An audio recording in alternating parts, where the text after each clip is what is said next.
So out at OTAs, Cowboys very scaled back. You're not going to see pads. Yesterday, you saw very few guys even in helmets. Even when they were doing some of their 11-on-11, just soft walk-through work, all the guys were like without helmets other than Dak. And weren't you talking about giving someone a pass because of these practices and the way that they're set up?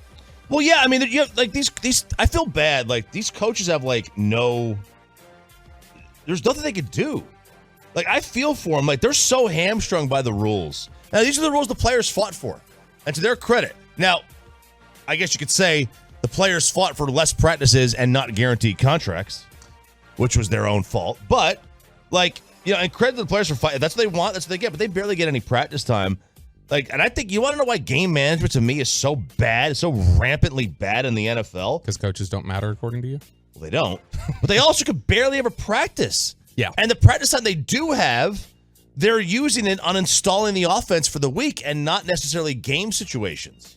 Yeah. So, if to me, I would think if a team has to practice end of game situations for the players, don't you think the coach should also practice end of game situations? And if you don't have practice time to do that, how do you get better?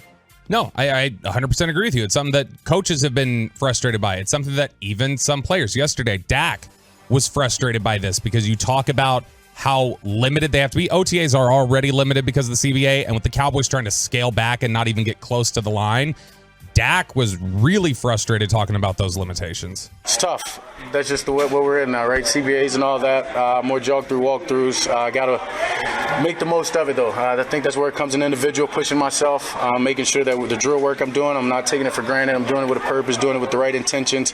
And then just when you're out there on 11-on-11, understand that we can't be physically full speed, but my mind can. So to make sure that whether I'm checking it down or not, I'm just going through everything and making the most out of the practice regardless of the speed. And that's the tough thing. They're basically having to imagine practice situations out here at OTAs. And that's why there's limited things that you can learn. But you can learn a lot, and you can still see some important things related to the team. One of the things you can see yesterday, the offensive line that stepped out there with Terrence Steele missing because of his still recovery from the ACL. He was out there. He was doing some cord work, but he was not practicing. And then Zach Martin was absent for we don't know why. He was in street clothes. But the offensive line was Tyler Smith at left tackle. Left guard, first team was Matt Farniak. Center was Tyler Biotish. Right guard was Josh Ball. And then your right tackle was Tyron Smith. And so that was the offensive line rotation. You saw some Chuma Edoga get in there a little bit. Matt Waletzko came in, took some reps at tackle and guard. Matt Farniak played both guards and center. So a couple different things. Now, the interesting thing was when they were doing this 11-on-11 walk-through jogging period, there was something I noticed that was a little interesting. I don't recall McCarthy ever doing this.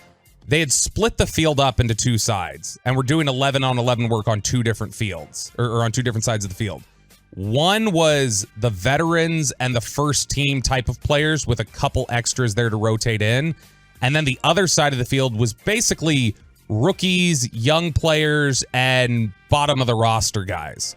And so that was kind of interesting to me that you don't typically see them working on opposite fields, but there was one rookie that was working with the veteran side of the field and working with the starters. And it was, any guesses? Schoon! I read your email. Luke Schoonmaker. Luke Schoonmaker was out there, not Mozzie Smith. Mozzie Smith was on the other side of the field. Oh, man, the asthma field. And that's how we're feeling about it. And they had 3 or 4 defensive tackles with there. Now, few different guys were missing from practice yesterday, like I already mentioned, in addition to the ones we already talked about. You were missing DeMarcus Lawrence, Jordan Lewis, Trayvon Diggs, all these guys.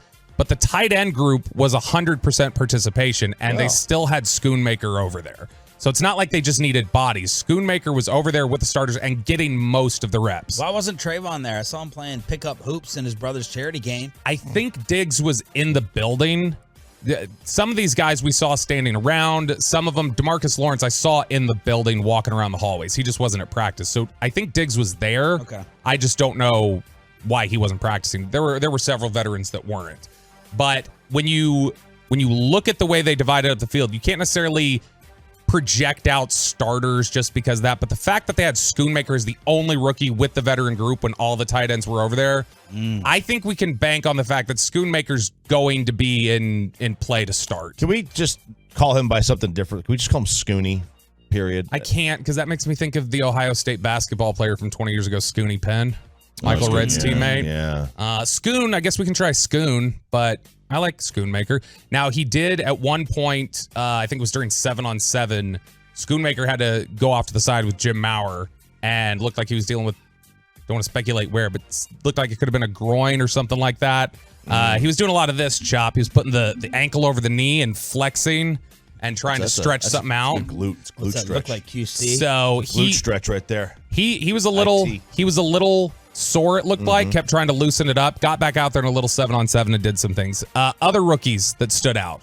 Deuce Vaughn stood out just for the fact that you can't see him sometimes. Literally, he is a player you can't see him if he's standing behind. That's anybody. good. I think that's a good. I think it's a good trait. It's honestly, it's not the worst thing for his skill set, right? Because it sounds a little silly, but defenders lose him behind tackle guys. what you can't see. Exactly, defenders will lose him behind blockers and can't get a hold of him.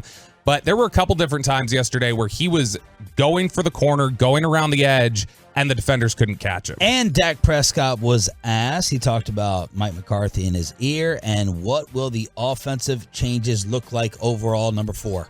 Obviously, there's some ads, some things taken out. I think you just get an overall feel that maybe the game's going to just be called a little different. Yeah, differently there. But, yeah, I can't give away too much. I mean, it's first day, guys. Like, come on now. Yeah, but no, it is some changes. No, I mean, it's not like we've done thrown away our playbook and tried to start over or anything like that. And, I mean, obviously, we've had some success. So there is good there. So, obviously, we had to take that and just really detailed the hell out of just everything that we're doing. Plays that we've already had, new plays in, just understanding the purpose and just make sure everybody knows the why and what their purpose is in their play and in their role. So just detailing it all, I think is going to make us play faster and be better. And reporters tried one more time to ask for changes in the form of, what about timing? What about tempo? Anything different there? Guys being detailed, guys being to their spot faster, cleaner, which allows us, when that play's not there, which allows us then to go and scramble and to create a play. You know what I mean? That just allows, when the first read and the second read aren't there, for everybody to be on the same page for that scramble drill, that third. And just in this first couple of days, guys are flying off the ball. And I think that's the biggest difference. And so the more that we can get that, the better we're going to be. It's going to be the thing you heard up there. You heard Dak say it, McCarthy, a bunch of different people. You kept hearing the words timing, precision. You would hear communication, and that's what it's all going to be about. If Mike McCarthy is installing a traditional West Coast offense, which is what we've heard, it is all going to be about exactly what Dak said there. The speed, getting to your spot at the right time, everything has got to fall into place. If it doesn't, the scheme is useless. He left out the most important term in the whole thing about changes. He didn't say handoff. That's what it's going to be. Yeah. Handoff. That's the biggest one. That's going to be the biggest thing. Run. Run, Marty, run. you ready for Marty ball? That's what it is. Which we did. McCarthy ball. We did have Tony Pollard at practice. And he was taking carries. He had a compression sleeve on. We talked about how Jabril Cox didn't earlier today. He had a compression sleeve on that left leg that he had worked on, but he was out there moving around, looked good. So it seems like he'll be ready to go for the season without any limitations.